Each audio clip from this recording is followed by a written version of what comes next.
Hi,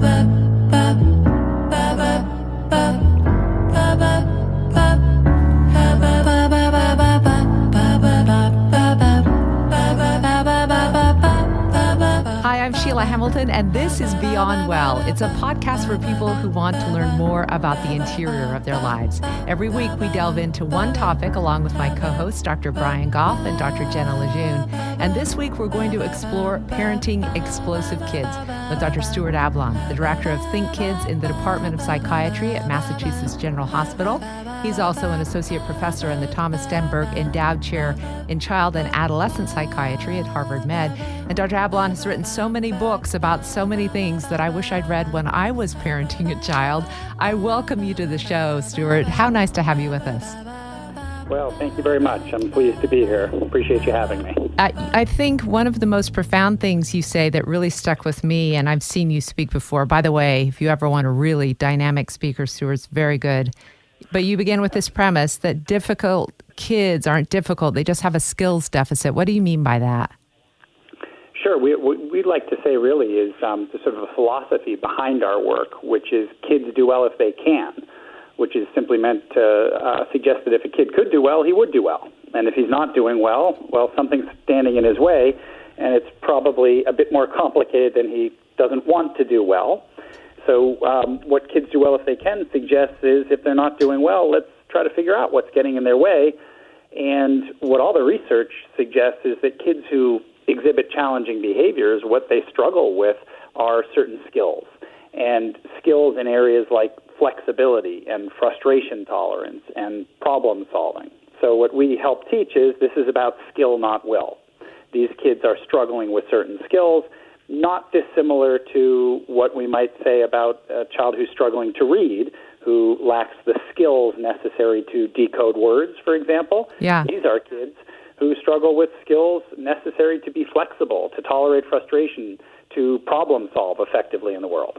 Doesn't that just mean I'm lacking parenting skills? Well, I don't know that that's quite true, actually, because, there's a whole number of different causes for lagging skills. Just like you, to carry on the analogy, I was just saying, if your child has dyslexia, it used to be that we would blame parents for not reading to their child and things like that, but now we know it's a lot more complicated than that.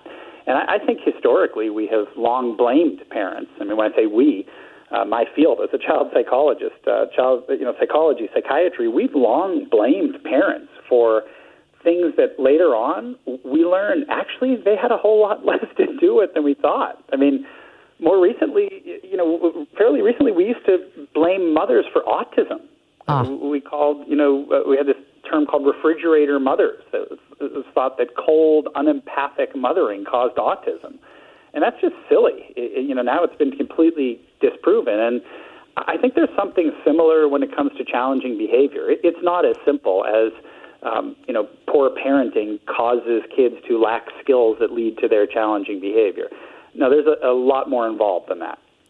Yeah, Stuart, one of the things I was thinking about with your research, and I'm an adult psychologist, not a kid person, but it seems to me that what you're talking about if we're approaching this as, well, kids just don't want to do well, and we just have to motivate them more, and they just have to try harder, that works about as well as it does when we approach parents that same way. Like, I'm guessing it's probably the same sort of thing. Like, it's not helpful to say to the parent, well, you just have to try harder to be a good parent. Like, maybe there is also something standing in the way of the parent being able to do the things that would be most effective to help a child who is having challenging problems.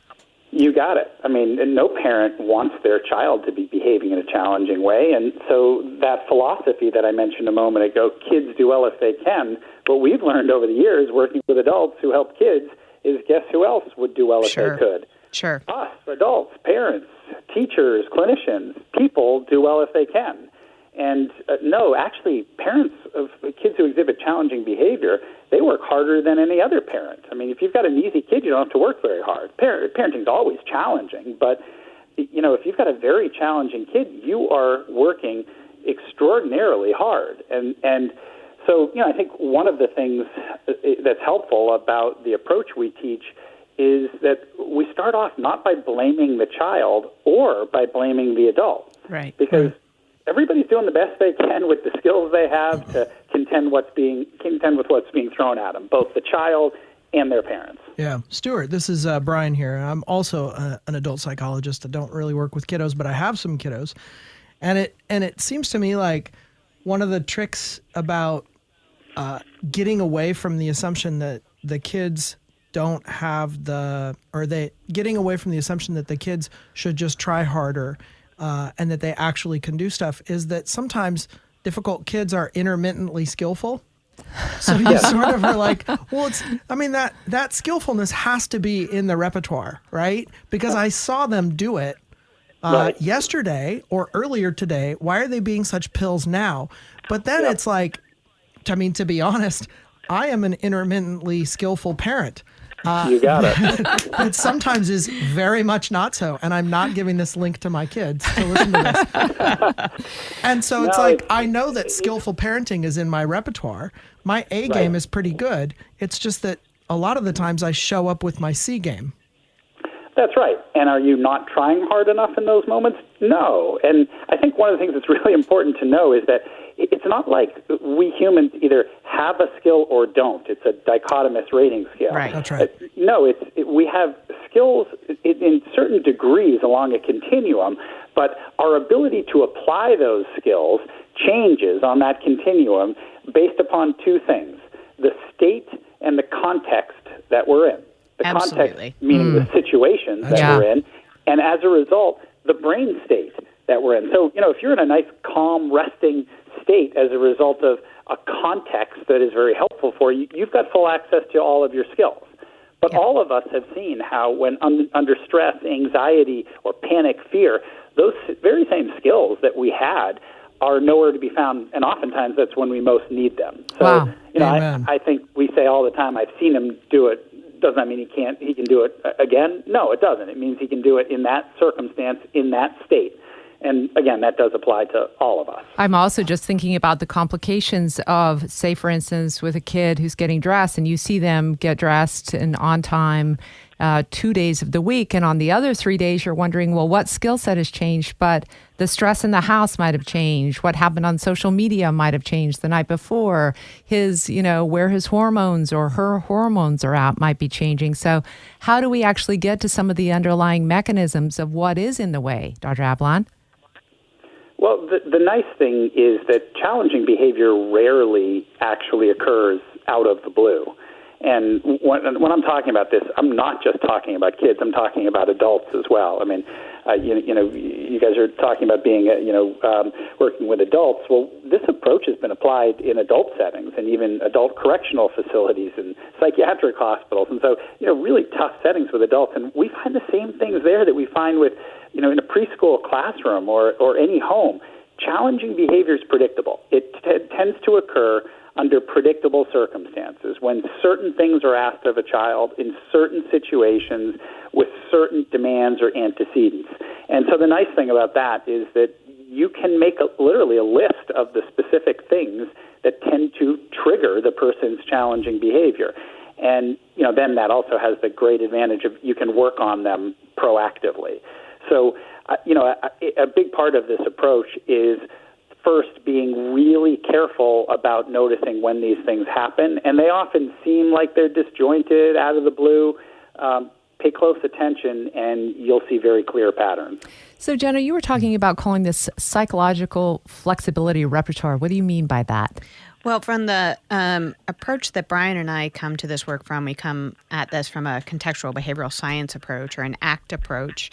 And we just call sort of these skills, this set of skills that we need to be able to deal with the difficult thoughts and feelings and sensations that show up as psychological flexibility. So psychological flexibility involves things like being able to notice thoughts when they come up and not necessarily just automatically react to those thoughts as being truths. Same thing with the emotions that show up. So that could be what Stuart is talking about in the distress tolerance. We also talk about that in terms of willingness or acceptance. And just the sense of kind of at its heart, being able to be flexible and respond to these changing contexts, both state and kind of external contexts, so that we can act effectively in the service of our goals and values. That's what we are talking about. And I think it's very consistent with the CPS approach that Stuart's talking about as well. So is the goal that we're talking about this time to get the kid to school and have a good morning where people aren't screaming at each other? Is that, I mean, are the goals that immediate? Well, I might say that from where I stand, the goal is probably larger. The goal is probably something like for the kid to be able to feel like she or he has efficacy in their life and they're able to be the kind of person that they most want to be, because the kid who's having challenging behaviors, I'm guessing they don't want to be that way either. It's probably most distressing for them. So the largest goal is to be able to help them be more of the person that they want to be, which can also include being able to get dressed in the morning.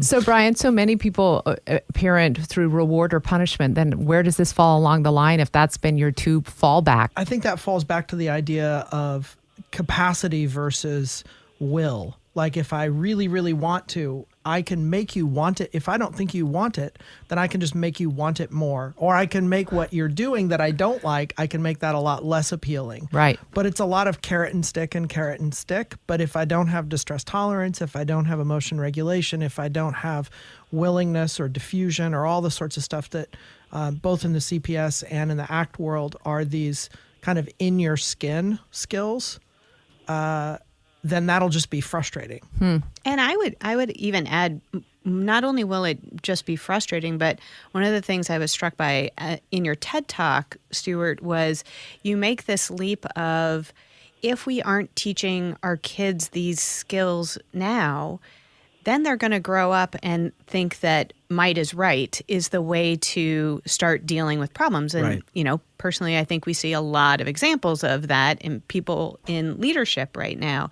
So not only is it like it's going to be frustrating for the kid now, but you're creating a whole lot of problems in the future if we don't teach people how to be able to deal with some of these internal struggles. Let me chime in for a moment, though, on this good discussion about the use of rewards and punishments, carrot and stick approaches, because, you know, I think there are a number of problems with those approaches that even go beyond what we've discussed so far. I mean, they're often barking up the wrong therapeutic tree because, you know, the person's not lacking the will to behave well, they lack the skills to behave well, so that's absolutely true. But in addition, you know, I think there's some big side effects that we really ignore, one of which is that it's been well proven by thousands of studies at this point that the more you use a carrot on a stick approach to try to entice somebody to do something, the less motivated that person is intrinsically, internally, to actually pursue the goal you want them to pursue. So when we dangle things in front of people to try to get them to do stuff, people become much more interested in getting the stuff, but they actually become less interested in the actual goal you want to pursue. And this is true in the workplace, this is true in homes and schools. So we're constantly undermining people's intrinsic drive with our obsession with external reinforcers. If we go back to challenging kids, I think there's a perhaps even more catastrophic side effect, which is that, you know, with every reward and consequence we send a kid's way, we're sending the not-so-subtle message that we believe that a big part of the problem is they're not trying hard enough.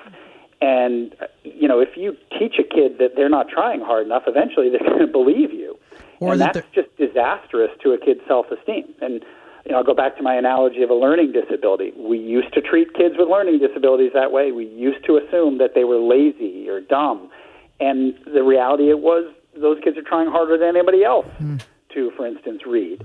And so I think it's very dangerous when our interventions are reinforcing notions about a kid that are inaccurate and lead to incredibly poor self-esteem. So, you know, these interventions are harmful in a whole different way. Yeah. I think that's a great point. And I think intuitively people get that punishments are problematic because the punishment gets associated with the punisher rather than the problematic behavior. But as you said, even carrots are problematic. I'm reminded of a very old study where, you know, I'm sure this is one of many examples, those 1,000 studies that you referred to, of kids who are asked to color, and half of the class, they're given, I think, cookies or stickers or something like that for coloring for 30 minutes. And the other ones are just asked to color for 30 minutes. And then afterwards, both groups are asked how enjoyable the coloring was. And the ones that got rewarded for coloring say that the coloring wasn't as enjoyable. Oh, interesting. Yeah. So even a short-term reward makes it less enjoyable. Yeah, and I would even add to that, like, I so appreciate you bringing up the intrinsic reward here, that using carrots, even if it works in the short run, can have these longer term consequences. And that's why, from the way that I speak about when I talk about like helping the kid contact their values, that is like being the person they would most want to be, that's tapping into that intrinsic reinforcer. It's intrinsically reinforcing for the child to be the person they're most proud of being. And that if we can help the child start contacting that more, that's just going to be self-sustaining as opposed to giving them the carrot, whatever the carrot is, every time they do something well. I'm thinking, you guys, about the poor mom who's in a checkout line and the kid has grabbed a candy bar and is wailing at the top of his or her lungs and thinking, there's no way to talk about intrinsic values at that point. So when do you start with this kind of training? How do you begin this kind of discussion with a young mind? I'd like you to sort of visualize it for our listeners, what it is that looks like for even toddler age. Stuart, go ahead. Sure. Well, again, the first thing I'll just remind you of is challenging behavior is predictable. So the worst time to try to deal with a predictable problem with anybody of any age is when the problem's right in front of you, and particularly when you've got a toddler yelling, screaming. When somebody's completely dysregulated, they have no access to the smart part of their brain. And trying to problem solve or build skills is wishful thinking at that point. So, many times where people are looking for help, what do you do in this situation? The short answer is anything you can do to calm things down and then try to identify why this happened in the first place. And now you need to carve out time to have a proactive conversation. And, the nice thing about this approach, collaborative problem solving, we teach is that the ingredients of the problem solving process, which are the same with a young child or an adult, they're simple, but not easy. But they are simple enough that a neurotypically developing 3-year-old, so a 3-year-old who things are going according to a plan developmentally, can fully engage in the process of collaborative problem solving, which in essence is really just, with your help, trying to identify what their concern is, their perspective, what's hard for them about a situation, and having them understand what your, in this case, parental perspective or point of view is, what your concerns are, and then engaging in some brainstorming aimed at arriving at solutions that address both parties' concerns. Wow. And we have plenty of evidence that neurotypically developing 3-year-olds can do that. They can let you know some of their basic concerns. They can appreciate the basic concerns of others, and they can generate some rudimentary ideas for solutions that are indeed mutually satisfactory.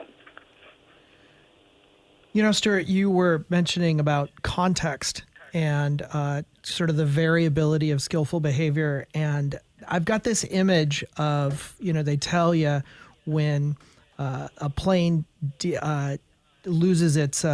what's it called? Turbulence? No. Torque? The stuff inside. Pressure. Thank you very much. Woo, that's fantastic. I'm all fired on all cylinders here. That the adults are supposed to put their masks on first before they do for the kids. So hypothetically, let's call a parent, I don't know, let's say Brian. And it occurs to me that when your child is engaging in this really disruptive behavior, that becomes the context within which the parent has to show up and be really skillful, or the context that is influencing the child to act in the least skillful manner is the same context that is interfering with the parent's ability to sort of show up and do this work. Can you speak to that?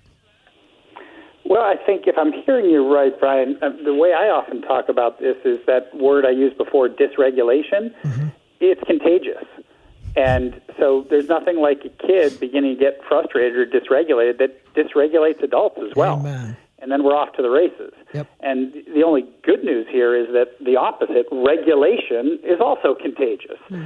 In that if somebody is getting dysregulated, but a caring, empathic person next to them is able to stay relatively calm, it can help regulate the other. And, we want to be fancy about it. We call that co-regulation. And it's how infants build their ability to regulate their emotions in the first place. They can't do it on their own. They learn it in interactions with caring adults who are able to stay somewhat calm while they're getting really upset. So, boil this all down, what does it mean? I often say to people, the biggest goal and the biggest challenge working with challenging kids has nothing to do with the kids. It's us parents, that we need to find ways to stay calm ourselves. And, you can give all the training in the world to a parent. That training is only so good as they are able to access it in the moment. Right. And again, to sort of use their cortex. So it's all about how do you keep people regulated. Right, and that's why, again, we make it a very clear point that you need to have proactive problem-solving conversations. So the parent can choose the time, the place, the activity when they've prepared for the conversation. They're catching their kid when they're calm. This is hard enough when everybody's calm, but you want to maximize those chances. And the other thing is, it takes me right back to the beginning of our conversation today. When we teach people this approach, we really emphasize the philosophy, the understanding that this is about skill, not will, that kids do well if they can, because that in and of itself is regulating. Because if you're a parent and your kid is behaving poorly, and you think they have it within them to not behave that well, but they are purposefully, willfully, manipulatively giving you a hard time, you're pissed. And you get dysregulated right along with them.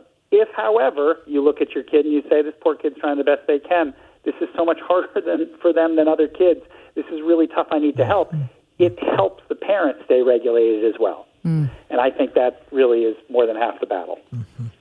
Sure. And I imagine if I'm that parent at the grocery store and my kid is having their temper tantrum over the Kit Kat that they want or something like that, in that moment, it's going to be hard for me to stay regulated potentially. And then I think what you're saying is the same skill that parent, that you're asking that parent to provide to their child, you're also asking the parent to provide to themselves. Like, how could they also be able to take their own perspective, to have empathy for their own situation so that they can kind of regulate their emotion in that moment? Yeah. Because a whole bunch of self-criticism and going to show up in that moment probably is not going to help the parent be able to self-regulate. There's no doubt about that. I love the question, if you can try to shift the perspective from what is wrong with them to being curious about, I wonder what I could be doing right now to actually help them. It really takes that sort of energy, the context of that energy that's so damaging and everybody is like freaking out, to one of curiosity, which is a whole different body set, right? Yeah.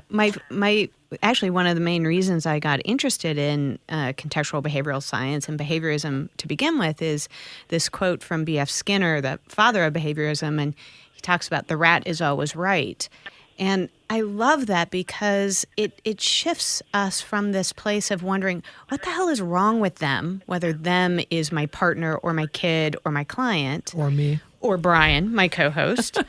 Or, sorry, you meant me. I meant you. You did. I did. And also you, maybe. Both. Both. Two, being curious about, I wonder what I could do to help this person learn, or even what is it that I need to learn in this moment? So it's a shift to a place of curiosity.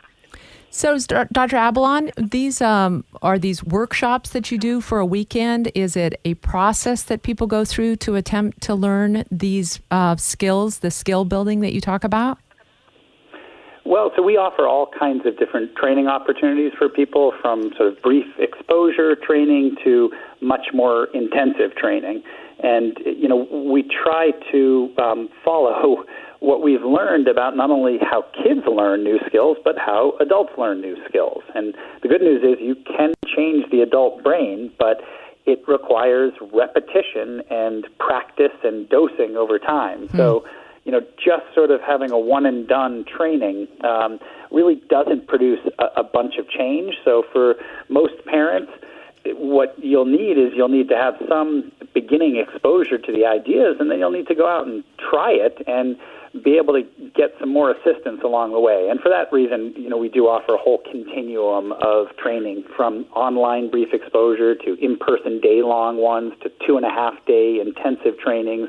We have a certification program where parents and others can get certified in the approach, and so we can attest to their ability to apply it with high fidelity individually. So there are a whole range of possibilities, but really the beginning is just exposing parents to the idea that kids do well if they can, and that challenging behavior is about skill, not will, and that there's an alternative to a reward and punishment-based or motivational-based system of parenting. And that's really the starting point. Can we leave with you just commenting on why you refer to your grandpa saying common sense ain't too common?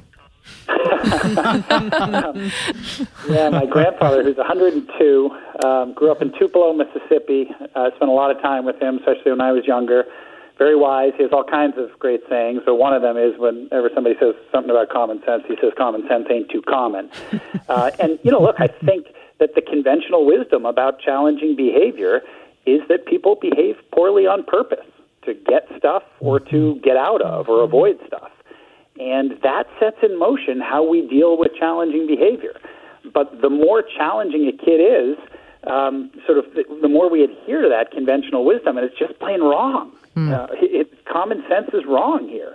Conventional wisdom is wrong. Common sense is realizing that, this has got to be miserable for the kid as well. If the kid would, he could. If she could, she would.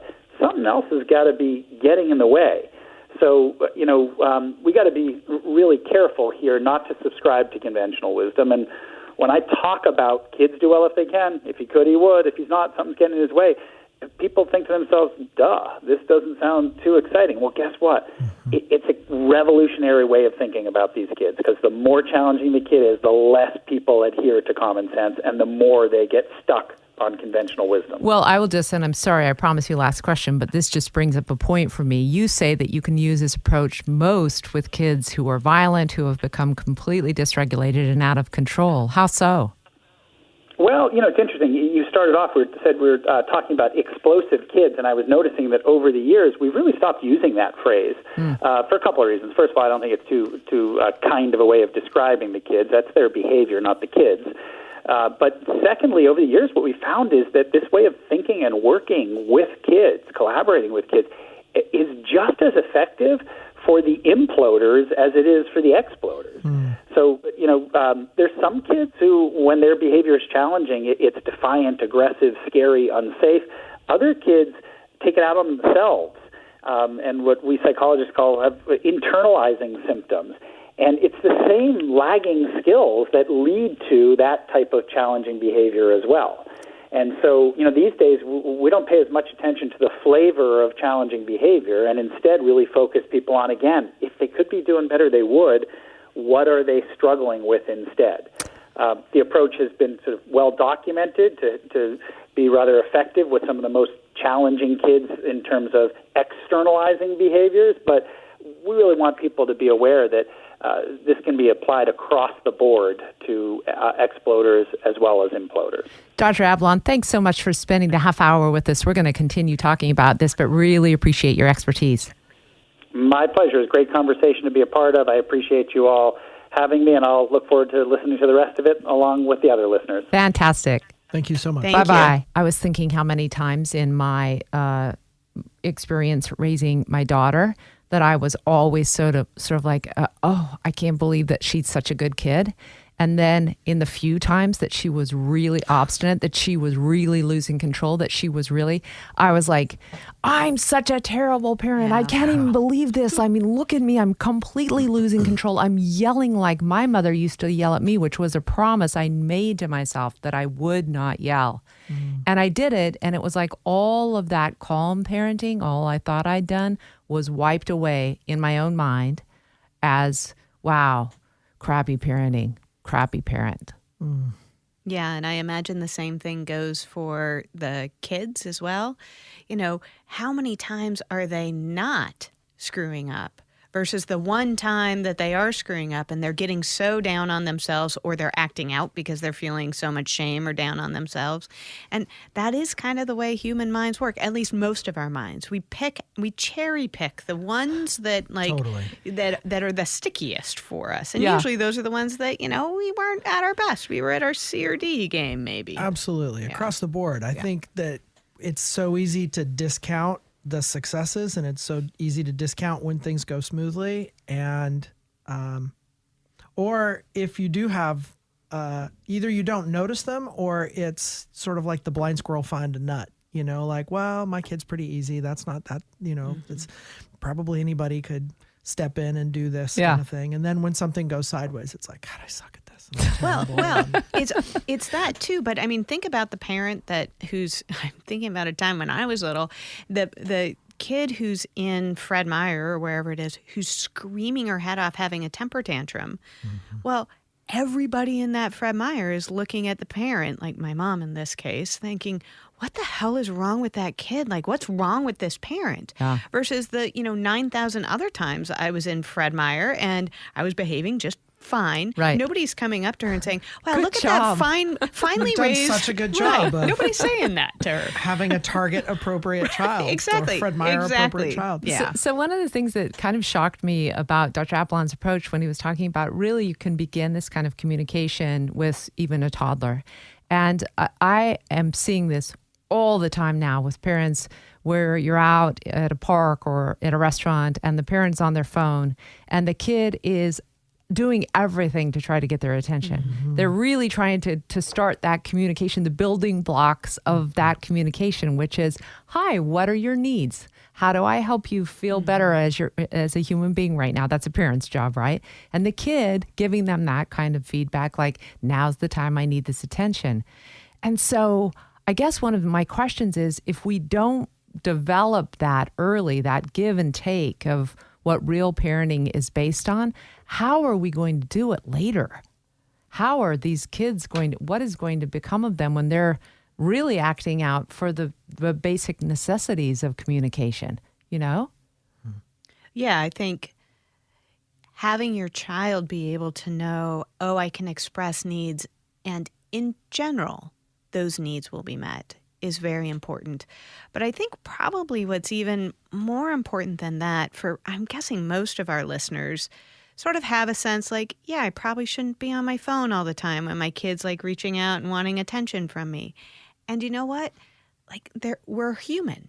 And every once in a while, I'm going to get caught on my phone while, my kid's reaching out for me. Not that I have kids, but, and to also like cut each other a little bit of slack when you see a parent there who you think, and this is really easy for me being a non-parent. Yeah. Oh man, I can go out there and I'm like, oh, I wouldn't do that. I wouldn't do that. Oh, you're not being incredibly responsive to your child right now. Mm-hmm. And yet you have no idea what that parent's going through. That's true. It could be the hour a day that they're giving themselves a little break from being able to be completely on. Yep.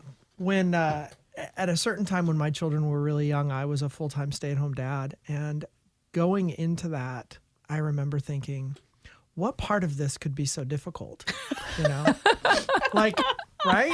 Like, I put on a video, or I can make a peanut butter and jelly sandwich. Like, it's not, and there certainly are things that are really challenging, but my experience was it was the relentlessness of the task that you never punch out. Yep. And it's the accumulation of things, and you never really get to savor a really wonderful moment. Like, I remember thinking, if I could take my kids, and my kids are wonderful. I mean, I think this is just being a kid, is if I could take my kids to the moon, when we got back in the spaceship, I would be thinking, okay, I think we're set here. Everyone can just reflect on how amazing it was that we went to. And I think it would be like, I want shotgun. Can we get a pizza?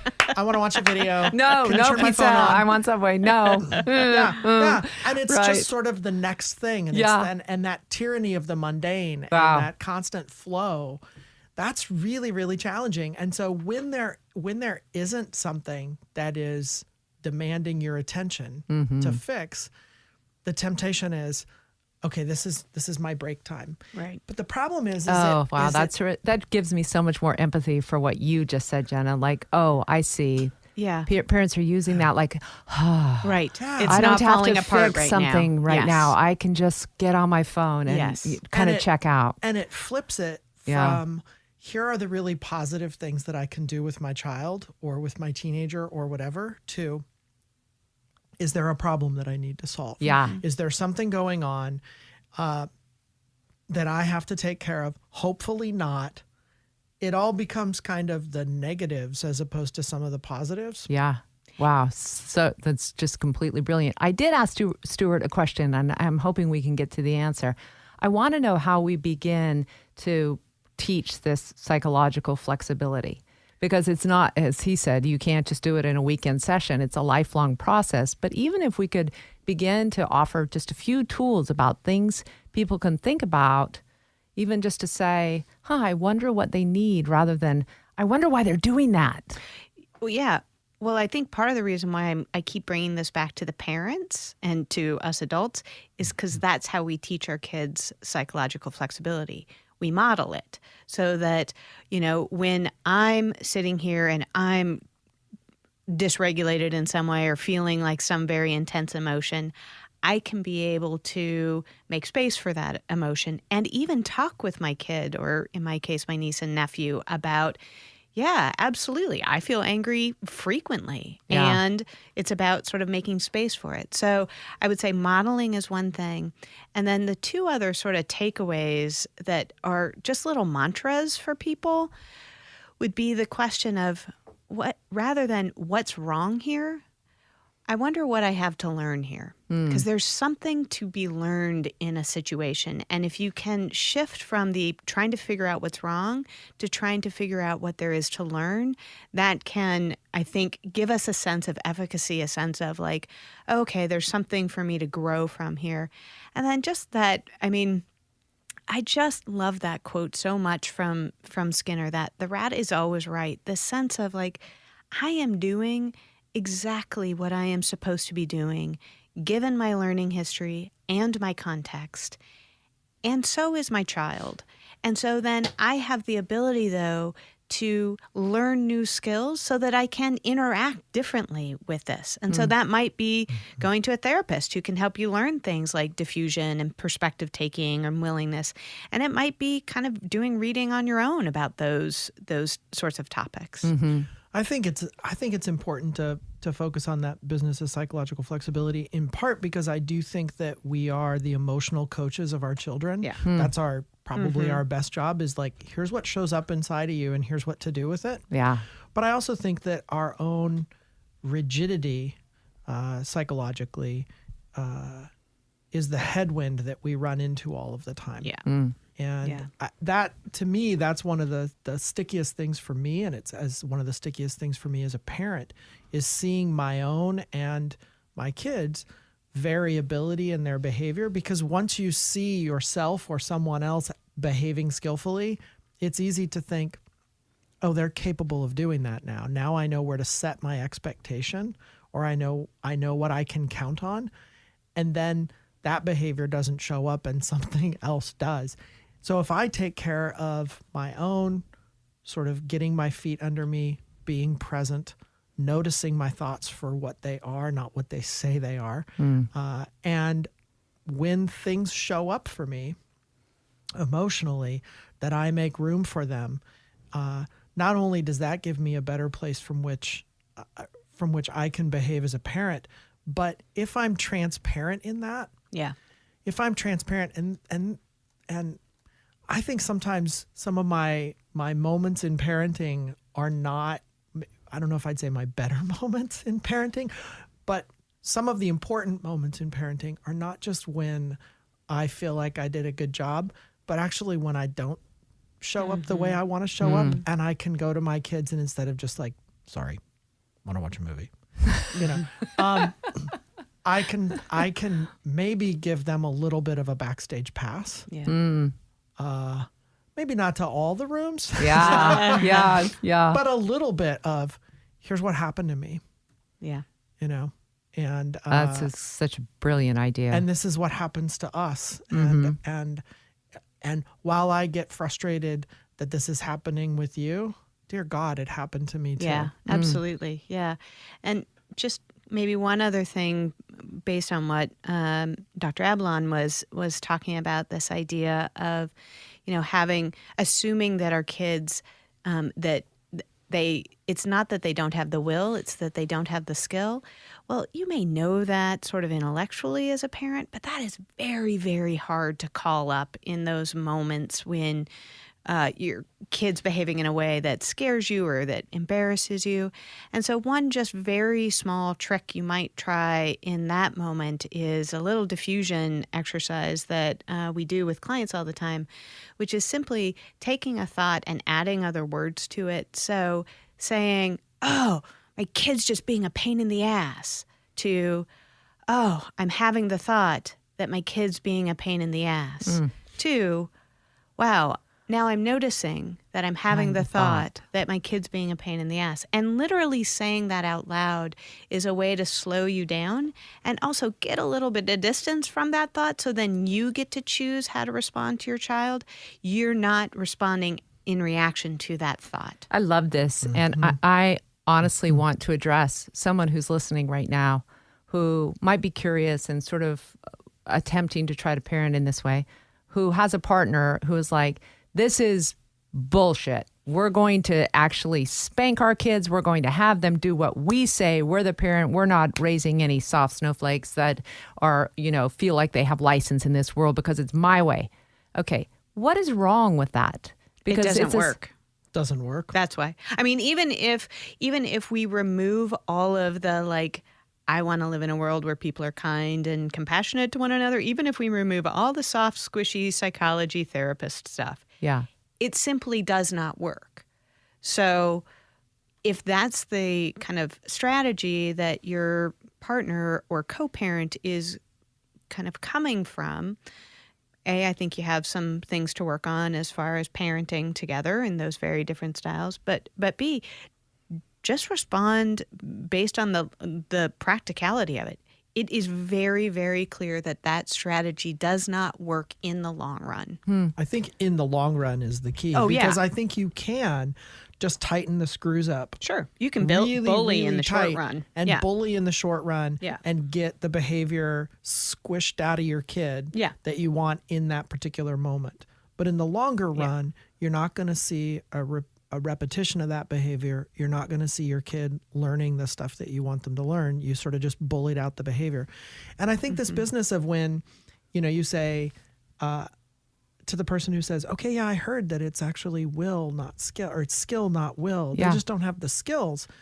I think that that partner is going to say, well, hell yes, they have the skills. I've seen them do it before. I know they can do it. And I think it's really, really important that we don't think of skill as just, is it in the behavioral repertoire? Right. Like, if I don't tie my shoes, it might be because I don't know how. But if I tied my shoes yesterday and I'm just refusing to tie them today, and you say they don't have the skill, it's like there's the out of the skin skill, like the stuff you do with your hands and your feet. Like, yes, you actually do have the skill to tie the shoe, but that's not the skill exactly or exclusively that we're talking about here. We're talking about the skills that mediate how much I can access those out of the skin type skills. Yeah, I may have the skill to be able to swim in my swimming pool. You throw me out in the middle of the ocean during a huge storm. It's a great analogy. I'm going to have more difficulty swimming. And that's what we're asking the kid to do, to tie their shoe when they're emotionally dysregulated. It's in the middle of the ocean in the storm. Yes. And maybe I'm just weaving the metaphor a little bit, but sometimes the circumstances are a lot more challenging because, well, it isn't a nice, smooth pool. It's these giant waves. There's another bit of it where it's like, maybe we're still in the pool and you're saying you can swim, but I'm going dun, dun, dun, dun, dun, dun, dun, dun. And now you've got fear, right? So good. And like your form is all breaking down and you're it's so hyperventilating true. and now Right on. fear's getting in the way. So there's all this Yeah, stuff that like we absolutely. do not show up in the best context with our best behavior. I don't. And not just as a parent, kind of across the board. Sure. I don't. And I think understanding that there is no behavior without understanding context is a key to Absolutely. this. External and internal context. Yeah. Yes. Dr. Ablon has a great quote. He says, "You lose nothing by treating a child empathetically with the understanding that this may be difficult for them, but treating the child as if you didn't want to do as you ask it sends you down a dangerous road." So this idea of, I can say, I'm curious about why you did this and how I can help you do it differently. But you've got to always be clear that what the behavior you actually wanted was for them to stand up and go through the grocery checkout line with you, right? Sure. Yeah. This is not permissive parenting. Right. It's not. Yeah. This is about helping your child do the things that will be effective for them. Yeah. And about the time that it takes to revolutionize this behavior, which is over the course of a lifetime, and then they turn into teenagers, Oh, yeah. which is a completely different program. Godspeed with that. Amen. Dr. Jenna LeJeune and Dr. Brian Goff, thank you so much. And our guest today was Dr. Stuart Ablon. You can find out more about him at thinkkids.org. I'm Sheila Hamilton. This is Beyond Well. All right, I always leave this running in case we come up with other I'd like parts to of this ask something. discussion. What do you do? What do I you do? love that. What's I that? just have to say that was freaking About the brilliant. fear? Dun dun dun dun. I'm going to use that as absolutely that is such a better thing than Mary Had a Little. That's brilliant. Oh, I like It's Mary Had a Little. I like Mary Had a Little too, but that one, it just produces the feeling amazing. Oh, I love that. So good. Yeah. Woo. I am wondering though, like, Yeah. what do we say to the parent who says, it isn't a question about whether my kid can act skillfully. It's a question of whether my kid isn't acting unskillfully. My kid is simply not doing the thing that I want them to do. So let's say your kid is cutting class at school. Mm-hmm. Are they being skillful?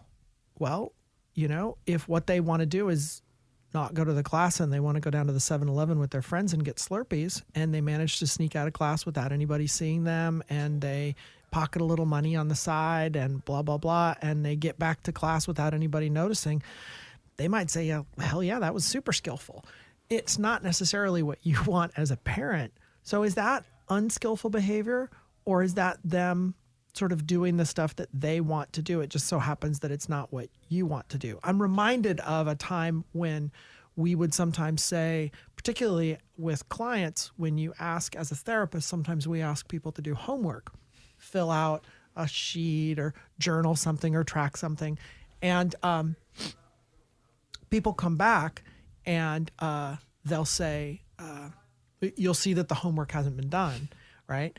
And the question is, well, did they want to? Was it skill over will and blah, blah, blah? And my thought is, they're not necessarily trying to be really good clients. Sure. They're trying to make their lives work. Right. Like, and the problem isn't so much that they weren't being skillful people in their lives. They just weren't being particularly skillful clients. But that's not bad and wrong. My job is to say, this is how doing the thing that I would like you to do is somehow connected to the thing that's what important you want. to you. That's Right. the collaborative Yeah. part. Yeah. Right. Yeah. Yeah, that's- absolutely. We don't Yeah. necessarily need to record this part. Oh, I think it's particularly good. I mean, and it draws it right back to why is it eventually that they would want to change their behavior? Because it's part of the collaboration about them having better lives and what they want, right? Yeah. But this isn't just kids, right? Like if you ask me any morning, I get up and I walk my dog every morning, like 5:30, right? If you asked me any morning, do you want to get up and walk your dog for 3.5 miles? My answer every single morning is, fuck no. Absolutely not. And the only way I can be consistent with that is not because I ask myself, is this really what I would choose, what I want to do? Yeah. But because I've tied it back into a way of being that is this part of this kind of longer pattern values, that then I see, okay, I'm just going to do these things on habit that I know will kind of are taking me in the direction of this value. So I'm not even kind of making a decision at 5:30. I'm just like, I'm on autopilot because I decided somewhere along the line, me being the kind of person I want to be is a person who gets up at 5:30 and walks her dog every morning. Well, it's also, Got it. it gets back to parenting in that way of, if you're consistently making the right food choices, doing exercise for the pure joy and the relaxation that it gives you. If you're modeling... Who is that person? Does that person exist? I don't. God. Yeah, take a nap. Oh my gosh. But if you're modeling behavior that the kid sort of sees, they're likely also to go, oh, this is part of the repertoire of kind of what we do. It's kind of who we are, right? Yes, but I think one thing you said there is really important, though. If what your kid sees is, oh, my mom or my dad always makes all the right choices, and they're always going to the gym, and they get so much joy out of it, and it's just like easy for them, they're probably not learning a whole lot other than my mom is freaking amazing. What's really the learning part, I think, is when your kid is able to see, gosh, actually, yeah, I would really like to have grilled cheese every single night. Or no, I don't actually want to go to the gym. And yet I choose to kind of willingly because it's important to me that I'm still an active parent when you're, you know, when you have kids and that sort of stuff. Yeah. And really. I think linking it back to values, because I think the other lesson that can be mislearned is, now my mom is either amazing or my mom has tremendous self-discipline. Oh my gosh, yes. And she does the right thing. She does the right thing. And that can even backfire probably. Just like I have this really funny thing that when my daughter was young, I used to let her watch those cartoons that were very much made for adults, but she was young and loved the animation, and I was old and loved the filthy jokes. And so the joke, you're just hoping she doesn't get them. And the joke is that at a certain point she started getting the filthy jokes, and then I had to turn them off for both of us. But I was constantly doing things that I thought were sort of on the line of being inappropriate. And she's so much more conservative than I am. She is so much more like really values and choice oriented in terms of what is right or wrong. And I am like, because I was kind of loose in those areas of parenting, did she decide, no, I have to be this like very linear and really rule oriented and very conservative parent? That's a super good question. I wonder. I don't know. I recently was reason making with a client, which is what I sometimes like to call that, where you see an outcome and then you put the pieces together to tell a coherent story. And I say, do you in a really deep, fundamental, accurate way, do you know why you check your inbox on your email? No, I don't either, but I do it. So if I don't really understand the motivations, quote unquote, motivations that drive such a simple two-dimensional kind of behavior like checking the inbox on my email, how in the world could I possibly understand the motivations that drive most of my other behavior? I think the common wisdom on this is the stuff that motivates us, the vast majority of is outside of our awareness. I may be able to tell a story about why I check my email, but that's probably not what's going on. One of my favorite things in behaviorism, we talk about, the answer to the why question is always conditioning history. I mean, it's sort of easy for us from this perspective to answer that question because we sort of know it. Yeah. It's like, we choose to know it. Conditioning history. Biology and prior experiences. Exactly. And so I remember early on in dating my partner, I would ask him, and he's much more of a behaviorist, kind of long-standing than I am. I came at this from a squishy attachment kind of perspective on things. I know. But I would ask him like, why did you do that? Or, oh, why are you doing that? And he literally would respond, conditioning history? Like, no, you're not allowed to say that. First of all, it's a cop-out. Second of all, it's a little super nerdy to say that. Yeah. And third of all, it's a cop-out. And it's a cop-out. And you're irritating. Yeah, no conditioning history. Thanks, Doc. Thanks. Fortunately, after 20 some years, he's been punished enough for that answer that he doesn't give that answer anymore. He makes up a different story about why he's doing something.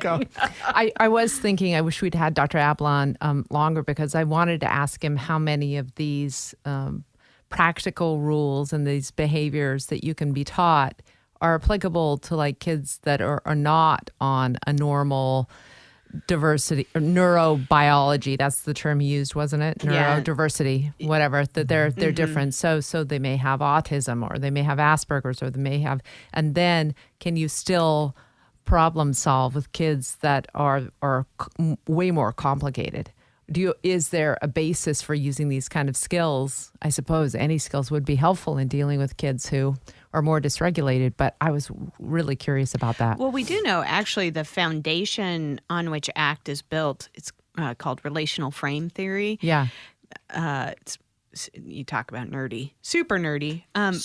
Super nerdy. But RFT was actually developed primarily around helping kids on the autism spectrum. Wow. Yeah, learning perspective-taking abilities, which has to do with empathy and all of these other really important skills. So, yes, I mean, my guess is, I'm not a kid person, but my guess is these same principles absolutely would apply. You might need to teach them in a different way, and they might have a different starting point. Yeah. But yeah, teaching things, oh God, if we could teach our kids one thing, I just really think flexible perspective taking would be way up there on my list. Explain that for people that don't even know what that means, though. Yeah, the flexible perspective taking means both, am I able to be here and see my perspective? Yeah. And simultaneously see that Brian has this different perspective. Mm-hmm. But it is also being able to take different perspectives on ourselves. So one of the ways that I think about it is, like, if I'm looking at a mug that has a symbol on one side and I'm only looking at the mug of myself from that front view, I only ever think, oh, it's this view. And so learning how to be able to sort of like take different perspectives on ourselves so that we have a more flexible way of responding. So it's no longer just, well, I'm an introvert, so therefore I don't do a podcast, which is absolutely the case for me. Yeah. It's, sometimes I'm an introvert. And then there are other times when it's, important enough to me that I'll take a different perspective and say, nope, today I'm going to be somebody who does a podcast. Wow, that's super cool. And when you look at the mug and you see the symbol, it isn't just from this perspective, I can see this symbol and this is what it looks like from this perspective. It's forgetting that the stuff that we see because we see it from the place that we see it. Yes. Yeah, we don't experience in the same way that we don't experience our thoughts as thoughts. We don't experience our perspective as our perspective. We just think that the way it looks from me, from where I sit, is the way it is. Yeah. And we can shift perspective by what does it look like from somebody else's perspective. We can shift perspective like how will I think about this, or how would I view this at the end of the day or next year or something like that. Wow, and we can even take the perspective of, we would call this self as context, or this transcendent sense of self, where being able to see that there's an I here that is the place in which all of these experiences are happening, but I am not the content of my thoughts and feelings. Yeah. And we just went in the deep end of the pool. We did a little bit. You know what? But a little bit. Because I'd like to be more real with listeners about like the stuff we go through every week. I come into the studio today. I've just learned we had a major technical error. I am concerned about getting a good phone line with Dr. Ablon. I'm feeling like my entire, like this whole thing is like, it's not working and you're not working and blah, blah. And how real that feels in my body is what completely blows me away. Because I now, through you mostly, I'm learning these skills of standing back, looking at the thoughts, separating from them from the facts, taking a breath, taking other people's perspective. And yet, in my body, the failure is so real. Absolutely. Yeah. And kind of from our perspective, what's super important there is it's not that is untrue. The problem is that that's the only thing you're thinking and feeling at the moment. All you see in that moment is, I'm a failure, this is a failure. You're not able to see that as this whole sort of like stream of thoughts and feelings that are coming up in your body. It narrows our focus so much. And so that's why we talk about flexible perspective taking. It's like, can you open up that perspective a little bit so more stuff gets in? Well, and when you can experience the perspective as the perspective, it doesn't mean that you no longer see it that way. Right. I mean, I think that's the really important part, right? Is it's like the story that I told about the person sitting on the plane who's terrified and is gripping the armrests and everything. When they start scanning the passengers and see a kid looking out the window with wonder, or see somebody else falling asleep reading a book and being sort of bored, it doesn't mean that they say, oh, there's a different way to experience this, so now all of a sudden my fear has gone away. It's that my body is still responding to the perspective that I have, as opposed to the truth of the universe and to the truth of me. Well, it's also, so you have this emotional, physical in your body reaction, but you're reacting to the thoughts and the feelings that are showing up in the same way that I was reacting to the thoughts and feelings that show up to me. What's interesting to me is if I begin to take it out further and further, and we'll have this discussion with Dr. Ablon about kids, but when adults get in this looping and they believe the feeling in their body, they don't question it. They don't try to take a different perspective. They don't kind of look at, well, those are just my thoughts, but really what evidence is there to back this up, right? It begins that spiral into depression. And I can even see in the way that my late husband talked about his self. I'm worthless. I'm no good. I'm a burden to people. I'm thinking it's so important that we take this perspective, that we take off the glasses and look through the glasses and realize, oh my gosh, this is a completely different view. Well, Sheila, like if I had come in, I saw how you were looking at Brian when he came in and was having a harder morning. And if I had come in here and said, and you knew how I was feeling, that I was feeling exactly what you were feeling, and like, oh, I'm such a failure. I hate this. I'm terrible at this. You're probably like, I'll say natural. It's not really natural, it's learned, but your like instinctive response to me would be to be kind and to be gentle, right? And so if you can start having just a little bit of distance from your own experience and be able to see, oh, there's a body that's a body called Sheila that's having all these really hard thoughts and feelings going on. Oh, how do I want to like treat any other human critter that is feeling that way? It'll just naturally, it'll kind of come more easily than, okay, now I know I'm supposed to be self-compassionate, damn it. Does that make sense? Well, totally. When you were first introducing yourself on the very first podcast, you talked about how you really focus on relationships.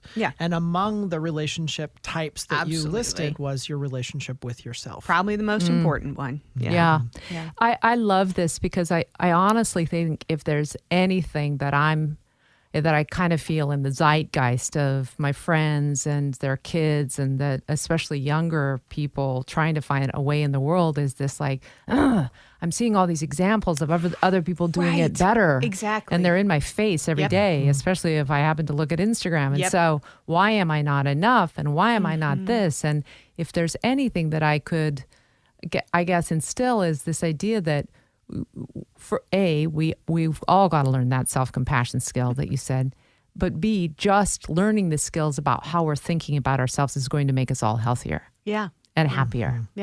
And C, that just because today I had those thoughts, it doesn't mean that I'm that person. I mean, I do think that there is a strange way in which people will go, oh, Sheila, she's a really happy person. Right. And I'm like, well, that doesn't really explain the whole. Sometimes. Yeah, just because you're feeling that way doesn't mean that you're going to feel that way tomorrow or later or forever. Right. But also, just because you, and I can say this unfortunately from my own experience, just because sometimes you get a glimpse behind the curtain and can sort of see that observing self, that I. Right. Yeah, sometimes it's really elusive. Yeah. And especially when your body has started Right. to Right. participate in the whole thing. And that stuff sort of comes and Yeah. goes because it's easy to sort of talk about this stuff and then say like, oh my God, what a fraud. Yeah. Yeah. Because I've had a really tough week. Yep. You know? But it's like, yeah, that floated in. Yeah. Right. Well, And so that took residence here and it will float out. yeah. And what I love what you're saying, Sheila, about it's really hard to be able to sort of access that more self-compassionate or slightly kind of distant stance on yourself when you're living in your body Totally. and it is actually giving you information that is, oh my God, this is so, so, so terrible. Yeah. And so I think one of the other things that people do, not only do they get caught in those thoughts and feelings, but they also get caught in this cycle that those thoughts and feelings mean something and that they're supposed to get rid of them. Like if I could just stop thinking I was a fraud, then I would stop being a fraud. And so then we do all these super unhelpful things to try and get rid of thoughts and feelings as opposed to simply like, yeah, there's that. I also just thought about a Twinkie flying across the ceiling, and I'm not going to get super attached to that one either. Well, I'll tell you what's fascinating about taking the perspective that you've taught me to take is that I began to really look at how that spiraling started. It certainly wasn't just that a file got corrupted. Sure. It certainly wasn't that I was worried about the phone call. Nope. It's that earlier in the week, I'm having a difficult time with my mom who's in assisted living, and I am the kid she likes the most, and I have to go help in these really tricky situations with SIDS, right? It's also about everything to do with my daughter. It's also about where we're at in our particular life. And I'm like, oh, now I can see that it wasn't just I let one thing trigger me. Right. There was a lot of little clicks toward this. And isn't that just a kinder way of Totally. approaching? Yeah. And maybe there is something that you need to learn. I mean, I'm not saying there is, but maybe there is something you need to learn here, but you're going to learn that Sure. thing from a place of kindness more than you are, God, I'm such a freaking loser. Totally. And also, I will say, just talking about it openly has a magical quality of somewhat offloading that Sure. thing that's happening in your body. And what's happening when we do that is what Jenna was referring to when we have people say things like, when we have people add words. Yeah. Like, I notice a thought that, or, oh, look, my mind just generated a thought that. That when we talk about the stuff that goes on, not the stuff that goes on out there in our life, but the stuff that goes on in here in Right. our life and what it's like, that is itself a diffusion activity. Absolutely. Yeah. It's so great. Yeah. You know, So and we're now- just catching it on the fly. Yeah. So I've had many people say in response to this program, oh, wow, is this what therapy is like? And I am like, I haven't done that much therapy. I wish I'd done more, especially when I was younger, coming into this skill building thing. I It's really never think too it- late, Sheila. But because it is almost like you get a personal coach, Yeah. you get a trainer Yeah. for your mind. Yeah. And I was talking with this very hot hairdresser that I go to. He's so cute.